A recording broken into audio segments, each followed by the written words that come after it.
Thank you everybody for being here. We've got a lot of slides to go through, so I'm just going to dive right in. And we're going to start by looking at the TLS handshake. So the purpose of the TLS handshake, of course, is that the client and server want to agree upon a shared secret, and that's going to happen oftentimes through RSA-based key exchanges. So you have two modes of RSA key exchanges. You've got encryption-based and signature-based. Now, what we're focusing on for this talk is RSA encryption-based key exchanges. And that looks something like this. What we're really interested in here is only the one message, the client key exchange. And so what this contains is RSA encrypted pre-master secret data. So this is going to be the data that's used to later derive keys in this handshake and authenticate it. To understand what's going on here, we need to look at RSA encryption. The basic algorithms for RSA encryption are pretty easy to understand, but it can't really work this way in the real world. This is what we would call textbook RSA, and it breaks down when you're looking at values of 0 and 1. You've got identity arrangements here, and this is why we need padding. So padding is going to be a way that we're going to specially format our messages so that they will be appropriate for secure encryption through RSA. And the padding that's being used for TLS prior to 1.3 is PKCS number 1.5. The structure of this looks something like this. We start out with a block type that's going to be a constant 0002. We then have some random bytes. The random bytes cannot contain any nulls because it is then terminated with null byte. And then we see the TLS version. Now you see here this has 0303. That naturally stands for TLS 1.2 because, yeah, it just does. Yeah, and TLS versions are a thing. We could give a whole talk about TLS version numbers. Yeah, but that's not the topic of the talk today. Yeah. The topic is more about this secret data here. These random bytes at the end, this is the pre-master secret in this case in the client key exchange. And Daniel Bleichenbacher had looked at this and considered the possibility of chosen ciphertext attacks on this. And so this is based on the fact that an RSA block is going to start with these static bytes, 0002, and we have to think about what happens when, what the server should do if it receives a value that decrypts but does not start with these values. So the initial idea here was just, why not send an error back, let the user know or let the client know that there was, for example, a wrong block type prefix. But this doesn't really turn out to be such a great idea because when you're doing this, that error message is actually leaking information about the encrypted data. So if you know that it has a correct prefix, you know that the value of the message is within certain ranges. And if it has a bad prefix, it's going to be outside of those ranges. Now, this combines with a factor of or property of RSA encryption known as malleability, in which we can multiply two plain text, or the multiplication of plain text has a correlation with the multiplication of the ciphertext there. So by multiplying a chosen ciphertext with the known ciphertext, you can derive that these plain texts have a relationship. And really at this point, it's important to reiterate that RSA is doing everything based on numbers. You're not talking about strings here. You're talking about messages and keys and modulo, and these are all just numbers. So what we can say then is that if we have some message times some chosen value, and that ends up starting with 0x or with 0002, that we know something. But what exactly do we know? What's the importance of this? Well, to get an idea of that, let's just look at a basic algebraic example here. Let's say that I give you a problem and you know that 3000 times the variable x is going to be a 5-digit decimal starting with the numbers 4 and 5. That means that 3000x, in other words, has to be greater than or equal to 45,000, but it has to be less than 46,000. We can reduce that, and you know that 15 is less than or equal to x and is less than 15.33. Now, if you get some additional information here, and you learn that also 3010 times x follows that same property, where you've got a 5-digit decimal starting with 45, then you get another interval. You can combine these intervals into a smaller range. And so with each time that you're learning about this other factor of x, you're able to narrow down the range. And this same principle, it works with RSA too.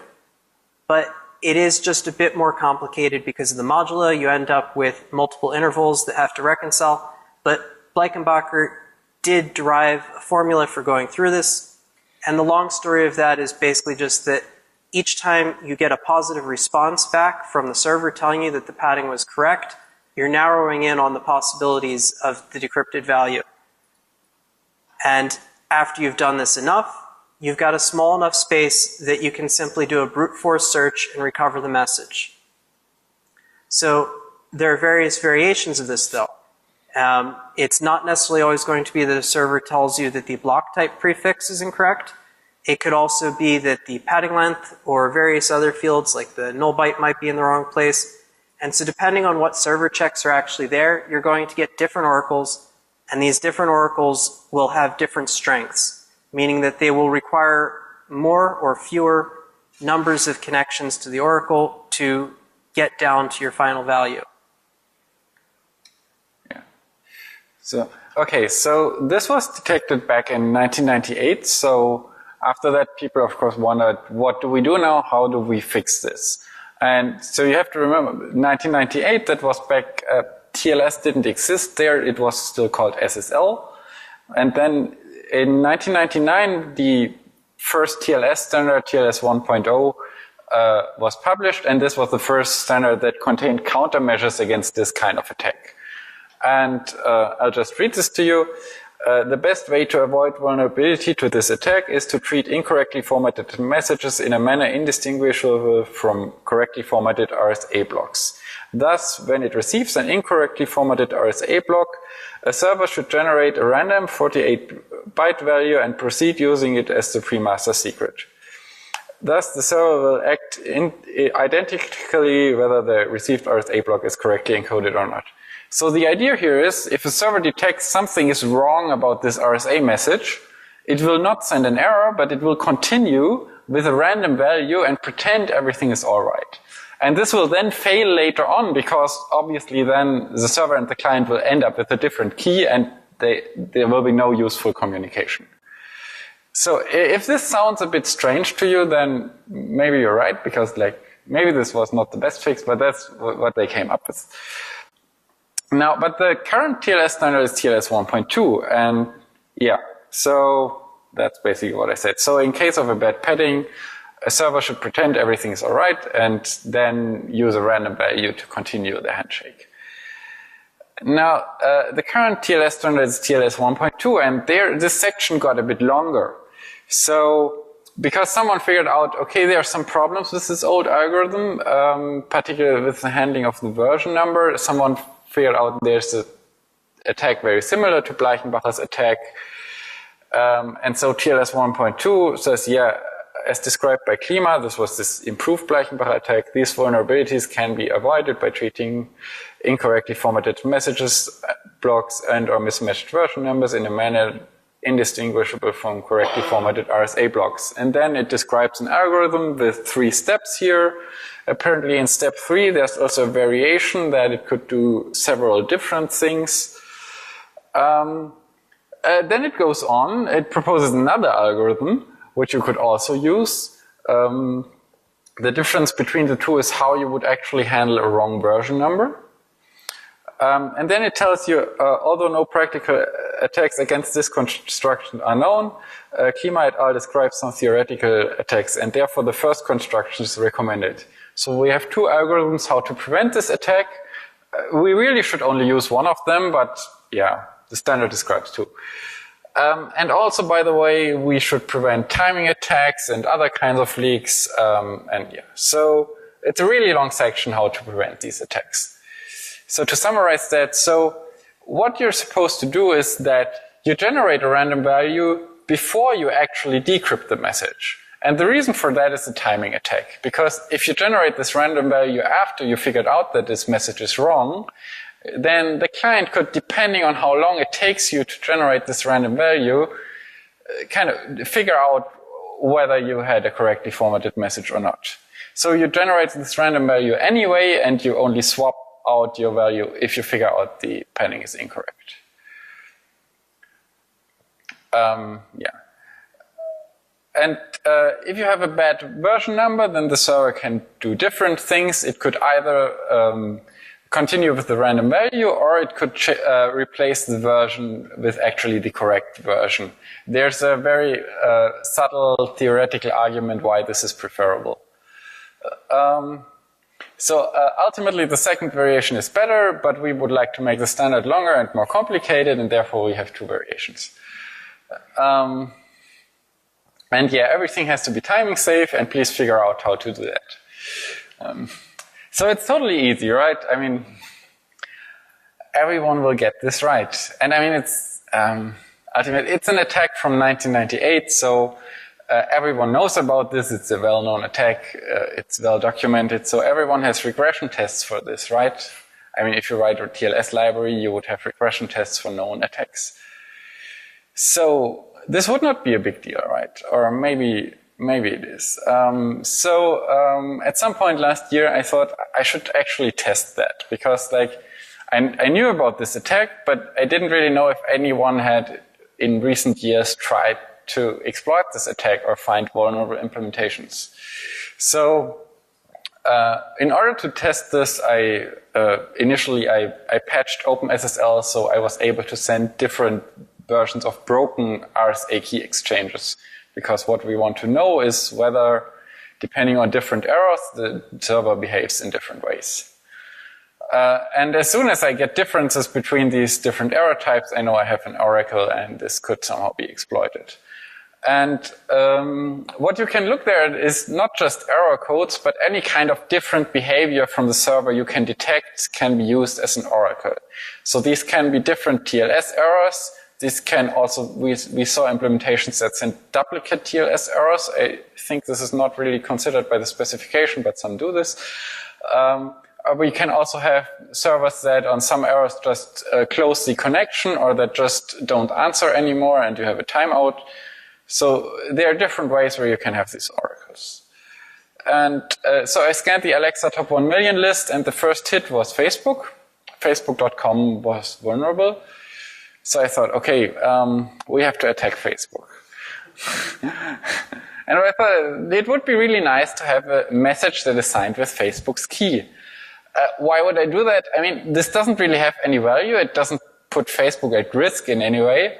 But I would have cryptographic proof that this really happened.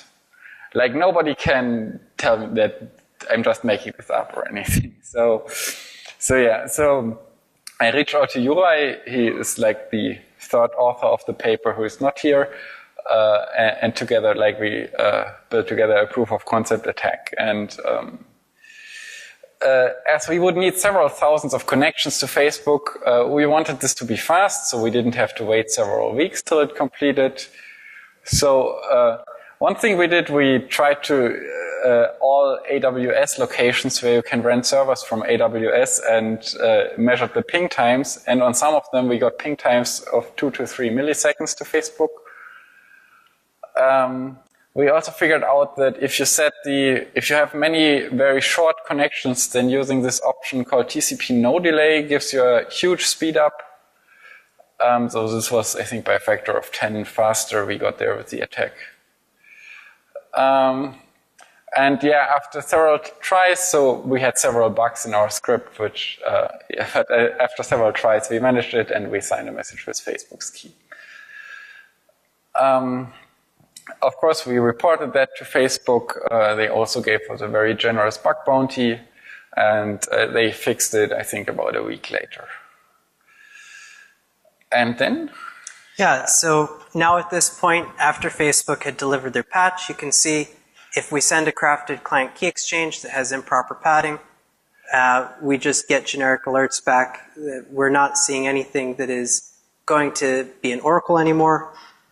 But what happens if we play with the message flow a little bit? So going back to this diagram again, you should understand that each one of these blocks, they can be sent together, or a lot of them can be sent together in the same packet, or they can be split. And what we found is that when splitting these messages up, that Facebook would actually have some slightly different behavior. You could actually just omit the change cipher spec and the finished message, and you end up with something like this. So now this is with after Facebook had deployed their first patch.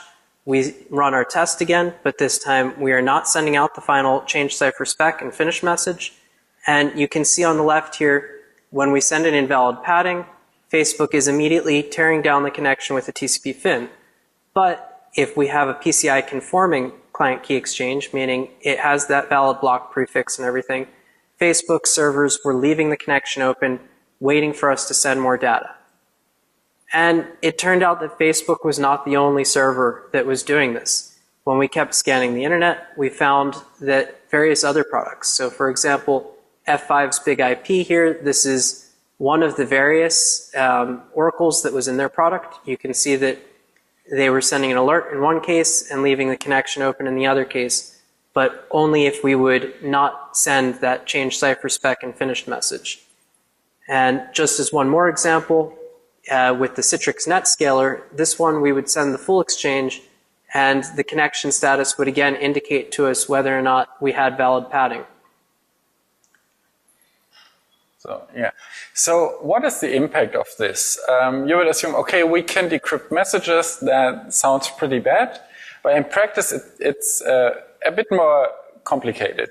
So we learned earlier that there are these two different ways to do TLS handshakes. One is this older RSA encryption modes, and there are these more modern modes that use only RSA signatures and use a Diffie-Hellman key exchange. And if a server or a client only support this old mode, so we have a connection with this old mode, this is kind of the most devastating attack, because then we can just record that data, later on do the attack, and then decrypt all the data. However, these days, most people prefer to use these more modern modes, of course, and they still support RSA encryption for legacy connections, but they would usually not use them because all the modern browsers support these Diffie-Hellman modes, and if you have a server that supports both, then it would choose the Diffie-Hellman mode. This could still be attacked in theory, but in order to do that, you would have to do this attack really fast. And as I mentioned earlier, we're talking about several tens of thousands of connections.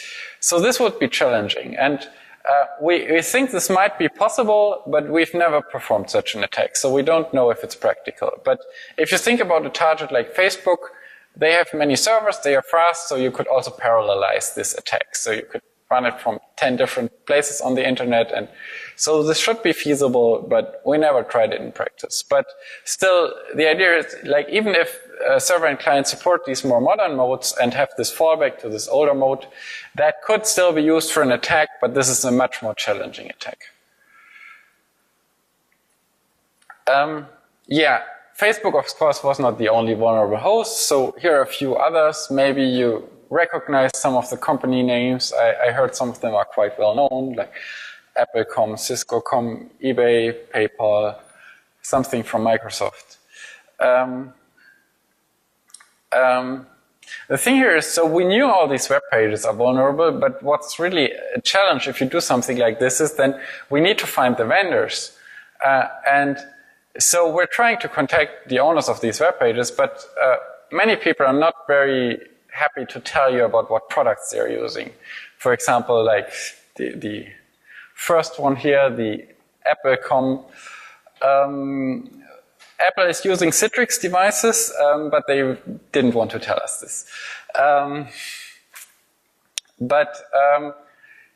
Trying to contact a lot of web pages, after all, we found a lot of vendors that were vulnerable, so we figured out, yeah, F5 devices were vulnerable, Citrix devices, Radware, Cisco had two different products that were vulnerable. Then we tested various open source libraries. We found that Bouncy Castle was vulnerable, Erlang, Wolf SSL. And then after we published our paper, other people found out that there were more vulnerable products. For example, Palo Alto Networks, IBM, several products from Symantec, Unisys, what was it? ClearPath MCP? Yeah, ClearPath MCP. I heard it's important. I have no idea what it is. And Cavium chips, which are accelerator chips, which are used in many other products. So we had a long list of vulnerable vendors. The Cisco thing was particularly interesting. So we heard from some web page operator that they were using a Cisco ACE. And so we contacted Cisco about it, obviously. And Cisco told us, yeah, we won't fix this because this device has been out of support for many years. So we're not doing any updates on this anymore. And this vulnerability was particularly severe because these devices didn't support any of these Diffie-Hellman modes. So you would always have this classic RSA key exchange, so we could easily decrypt traffic from that. But there were a lot of web pages that were still using these ACE devices. For example, Cisco.com. And I told them that, and they didn't answer that email. And a few weeks later, I said, yeah, we're going to publish this soon. And I think Cisco.com is running these ACE devices. And I'm going to publish that too. Do you want to comment on that? Didn't get an answer on that. It's no longer running on that right now. But well, yeah. Or they have a firewall in front of it. Yeah, maybe they have a firewall. Maybe you can figure out what the origin is and it's still.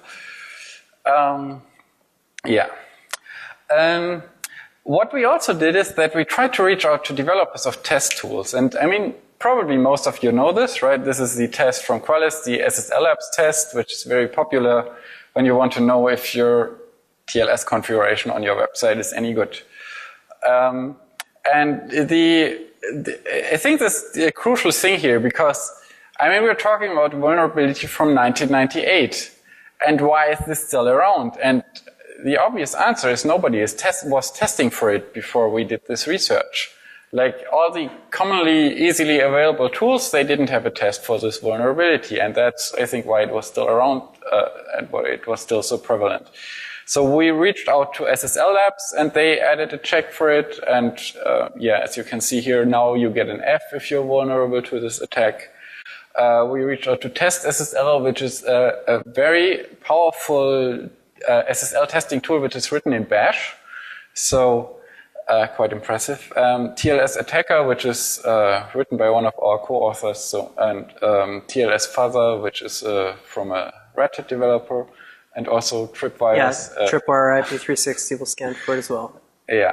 So before Robot, no test tool was available really for Bleichenbacher attacks. And after that, so we hope that now these vulnerabilities will be detected more easily. And we also think we were successful with that because, as I said earlier, after we published this research, many more products showed up to be vulnerable, which we did not know about before. Yeah, what we also did was a capture the flag contest. So we thought, we want to give people a chance to try to re-implement this attack. So originally we did not publish our attack tool. We have published it later after the capture the flag. So, and we set up a vulnerable host. And we gave people an encrypted message. And they should decrypt it by implementing this attack against this host. And then they got a message which told them about the second host, but it only gave them the key of that host. And interestingly, this seemed to be the most difficult part because I got many people asking me, hey, how do I find your second host? You're only giving me the key. The idea there was that you can use that key and search in the certificate transparency database and then find the host name, and then you had that host. And the second step was then you had to sign a message. Because the attack for signatures requires an additional step, so this is a bit more complicated. And I think we had like 10 people who finished the capture the flag successfully. So I think this was a nice thing. So when you publish a vulnerability, also give people a chance to practically play with it. Then there's this issue of timing attacks. So we did not really look into this in detail, but I mentioned it earlier that particularly these changes in TLS 1.2 were also to prevent timing attacks. So these timing countermeasures are relatively complicated, and there are some TLS stacks where it's well known that they just don't implement protection against these timing attacks. For example, in NSS, there's an open bug, but it's been open since several years. I guess it's not that relevant because almost nobody is using NSS on servers. But yeah. But then we learned something, that even if you implement the specification from TLS 1.2, which should protect you against timing attacks, you may still have a problem. And that comes back to this, that crypto is just math. So when we talk about cryptographic keys or signatures, everything, we're talking about numbers, right? Cryptographic key, an RSA key is 2 numbers, a signature is 1 number. And so these cryptographic libraries like OpenSSL, they use big num libraries. That is, like, they have mathematical functions that operate on numbers of arbitrary size. And this has the effect that if you have smaller numbers, they take less memory. Because, like, you have, I don't know, your number is 500 bytes large, so you have a buffer of 500 bytes, maybe a size value in front, and there you store your number. But if you have a smaller number, it's less space. And if you look back at RSA, okay, RSA is just some formula where you do some exponentiation and a modulus. And if you have a standard key size, then the result is 256 bytes large, usually. But it may start with a 0, and then it's 255 bytes, or 254 if it starts with 2 zeros. So simply the fact that this big num library has a variable size may give you another timing signal, because storing 255 bytes takes less time than storing 256 bytes. So you may have a side channel due to the use of big num libraries with variable size. If this is practical, we don't know. This is kind of an open research question. If someone wants to have a research topic, would be an interesting one. And to our knowledge, this affects practically all common TLS libraries. David Benjamin from Google has recently fixed this in Boring SSL and has submitted a pull request to OpenSSL. But right now, they are still, the stuff that's out there is usually vulnerable to this. Yeah, so one of the other things that we were seeing during scans of the internet is a lot of hosts would respond, let's say, inconsistently. So in some cases, I would see that, or we would see that certificate chains would actually come back to you in response to a malformed client key exchange. But in other cases, we would actually just see what appeared to be random bytes, high entropy streams of data, unclear what it was exactly. The only vendor that we were able to pin down on this is this Communicate Pro, but there are definitely others out there based on looking at the data that we had from scans of the Alexa top million sites. And this leads me to believe that maybe there's something out there that's like a Heartbleed style bug within the way that these things are being processed. And so perhaps if some of you want to take the robot detect script and run it against obscure hosts that you have, if you get inconsistent results, might be worth digging into that a little bit further to see what's going on. Yeah. So after that, you may wonder, what should we do about this? Because, like, these countermeasures are really complicated and many people get them wrong. And then there are still these timing issues, even if you do the countermeasures. And what we actually recommend is that if you run TLS, then just disable these RSA cipher suites. So we did some checks where we logged connections to web pages. These were not the most high volume web pages, but a reasonable sample, I think. And we saw practically no legitimate connections that were using these old cipher suites. So almost everyone these days is using a browser that will support one of the more modern modes. And this also gives you forward secrecy, which is a nice property cryptographically. So we would recommend, if you run a server that's using TLS, just consider disabling these old cipher modes. Because really, I don't believe there's any implementation out there right now that I would call robust on this. TLS 1.3 will no longer support these modes anyway, because it has deprecated a lot of bad stuff. We're expecting that TLS 1.3 will now be published every day. Took a bit longer, but yeah. You may still be at risk even if you're using TLS 1.3, because we mentioned earlier that you could do these signature attacks where you're doing a man-in-the-middle attack by attacking the property that the server still supports these old RSA encryption modes. So even if you have TLS 1.3, the attack may still be possible in some circumstances. So ideally, just disable these modes if you can. And then we definitely recommend no longer use RSA with PKCS 1.1.5. This is a standard from the 90s. It has many problems. It also if you use it for signatures, there are other problems with it. And there's a more modern version of this PKCS standard, which is using something called OAEP for encryption and PSS for signatures. I think the first version has been published in 2001. And it's not really clear why TLS doesn't use that until now. It will use it in TLS 1.3, but yeah. So really, don't use these legacy modes. They have so many problems. If you want to use RSA, I mean, you could of course also use more modern crypto algorithms. But if you want to use RSA in anything new you build, please use these more modern encryption modes. Yeah. So our takeaways here is old attacks still work. You can win a Pony Award by recycling a 20-year-old attack. We recommend stop using the TLS RSA modes in TLS and stop using PKCS 1.1.5. Yeah.